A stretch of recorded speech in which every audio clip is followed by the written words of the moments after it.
अतीक अहमद की मौत पे जात की राजनीति करने वाले भाइयों से मैं कहना चाहूँगा कि भाई देखिए, अतीक अहमद ने कोई भला आदमी नहीं था।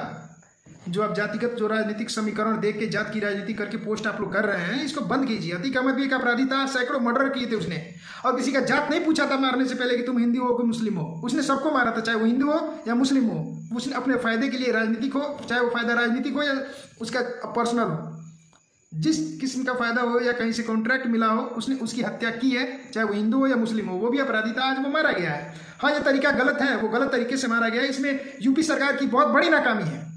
दिन दहाड़े मीडिया, उतनी मीडिया है वहाँ पे, मीडिया के सामने, पुलिस के सामने 3 लोग आते हैं, मीडिया का भेष बना के कार्ड लगा के गले में आते हैं और सामने से ऑन द स्पॉट सामने से फायरिंग करते हैं और अतीक अहमद मारा जाता है। ये बहुत गलत हुआ है। इस पे यूपी पुलिस पे बिल्कुल सवालिया निशान खड़े होते हैं। योगी जी और यूपी पुलिस इस पे जवाब दे कि ऐसा क्यों हुआ, आखिर उसकी सुरक्षा में इतनी बड़ी चूक कैसे हुई। जब आपको पता था कि उसकी मौत की साजिश हो रही है, तो सुरक्षा में इतनी बड़ी चूक कैसे हो गई? इस पे जवाब देना चाहिए सरकार। लेकिन बहुत सारे भाई लोग हैं जो इसको जातीय समीकरण जोड़ के राजनीति कर रहे हैं। तो देखिए, अतीक अहमद भी कोई इतना भला आदमी नहीं था। जो गोली से खेलता है ना, उसकी मौत भी गोली से ही होती है। ये तय है, मरना तो तय है, आज नहीं तो कल मरना ही है। और हजारों घर उसने उजाड़े हैं, सबकी बददुआएं लगी हैं। हो सकता है किसी न किसी की बददुआ लगी है, कोई ऐसा हो जो सताया हुआ हो, उसने गोलियां चलाई हो, या फिर किसी ने चलवाई हो अपने राजनीतिक फायदे के लिए। क्योंकि अतीक अहमद अगर जिंदा होता तो सबसे ज़्यादा फायदा सरकार को ही होता। अगर योगी सरकार उसे ऐसे कई सारे राज उगलवा सकती थी कि पास्ट में जितनी हत्याएं हुई हैं उसमें किस किस की संलिप्तता है, क्यों, किसने करवाई, कैसे हुई। हो सकता है बड़े बड़े नेताओं का नाम आता, मंत्रियों का नाम आता, कई सारे ऐसे राज खुलने बाकी थे जो अतीक अहमद की मौत से आज शायद वो दफन हो गए। शायद वो राज अब ना खुले, शायद वो लोग अब सोच रहे हैं वो लोग कि शायद अब वो लोग बच जाएं। बहुत से लोग कह रहे हैं योगी जी का हाथ है। मुझे नहीं लगता योगी जी का हाथ है, क्योंकि योगी जी का हाथ होता तो इसमें नुकसान सबसे ज़्यादा योगी जी का ही है। एक तो सरकार की आलोचना हो रही होगी नहीं होनी है, जो कि अब होनी स्टार्ट हो चुकी है कि यूपी में क्या चल रहा है, जंगल राज चल रहा है कि क्या चल रहा है यूपी में। दिन दहाड़े पुलिस के सामने 3 लोग आते हैं और गोली मार के चले जाते हैं। तो ये काफ़ी निंदनीय है, ऐसी घटना नहीं होनी चाहिए, बहुत शर्मनाक घटना है ये। लेकिन इससे नुकसान सरकार का ही है, ये जान लीजिए। और इससे फ़ायदा किसको है? इससे फ़ायदा उनको है, अतीक अहमद के उन करीबियों को है जो उसके सर पे सारे घटनाएं को अंजाम देते थे, आतंक का माहौल बनाते थे, डरा के धमका के, गोली से, बंदूक से, बम से उड़ा के अपना सत्ता चलाते थे। ऐसे लोगों को सबसे ज़्यादा फायदा हुआ है उसकी मौत से, और मुझे लगता है इसमें ऐसे लोगों का हाथ है।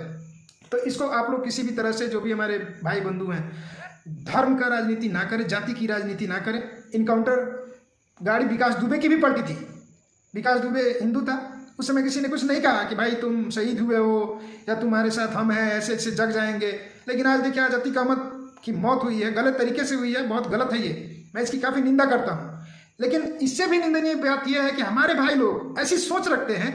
अतीक अहमद की मौत पे आपको तकलीफ होता है, बड़े ही शर्म की बात है ये कि एक अपराधी, एक गुंडा, एक बदमाश की मौत पे आपको तकलीफ होती है, जिसने हजारों घर उजाड़े हों, सैकड़ों हत्याएं की हों, और उसने जात दे के हत्या नहीं की है। चाहे वो हिंदू हो या मुस्लिम, उसने सबको मारा है अपने फायदे के लिए, चाहे वो फायदा राजनीतिक हो या व्यक्तिगत हो। आप उसकी मौत पे शोक मनाते हैं, शर्म आनी चाहिए। ये शोक का विषय नहीं है। हाँ, ये यूपी सरकार की नाकामी जरूर है, और सरकार इस पे जवाब दे और आश्वस्त करे कि आगे से ऐसा ना हो, कभी किसी के साथ ना हो। यूपी में अगर जो रहने वाले हैं यूपी के, वो बिना भय के, बिना डर के वहाँ पे अपना जीवन गुजारे। कोई गुंडा, कोई मवाली, कोई भी अपराधी दिन दहाड़े ऐसी गोली ना चला पाए, ऐसी हरकत ना करे, सरकार ऐसा कदम ले। जब वो पुलिस वालों के सामने ऐसी घटना घटी, तो उनको भी चाहिए था, जिन्होंने गोलियां चलाई उन पर भी कम से कम जवाबी कार्रवाई करते हुए फायरिंग करनी चाहिए थी। उन्होंने जब हाथ खड़े कर दिए, तब आप उनको पकड़ने जा रहे हैं। आपके पास पिस्तौल नहीं था, आपको भी गोली चलानी थी उस पर। अतीक आपके हाथ से छूट गया, उस पर गोली चला दी गई, वो मारा गया।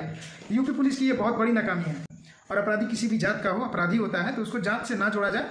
अपराधी अपराधी होता है, और अंत, उन सबका अंत, जो भी अपराधी हैं, लगभग इसी प्रकार का अंत होता है। तो आप लोग जात से इसको कनेक्ट मत कीजिए, चाहे वो हिंदू हो या मुस्लिम हो। आप लोग जातिगत समीकरण, जाति की जो राजनीति होती है, उसको मत भड़काइए।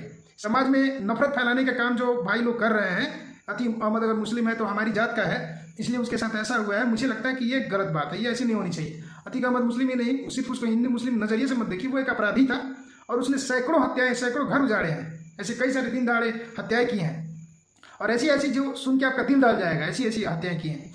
ये तो बहुत बड़ी लापरवाही है यूपी पुलिस की। यूपी पुलिस को भी जवाबी कार्रवाई में फायरिंग करनी चाहिए थी उन लोगों पे। कम से कम 2 लोगों को आप ऑन द स्पॉट मारते, और एक को रखते सोर्स ऑफ इन्फॉर्मेशन के लिए, एक रहता वो जवाब देता भाई किसने भेजा उनको, कितने पैसे लिए। अगर वो भाग जाते तो आप क्या करते? बाद में पकड़ते।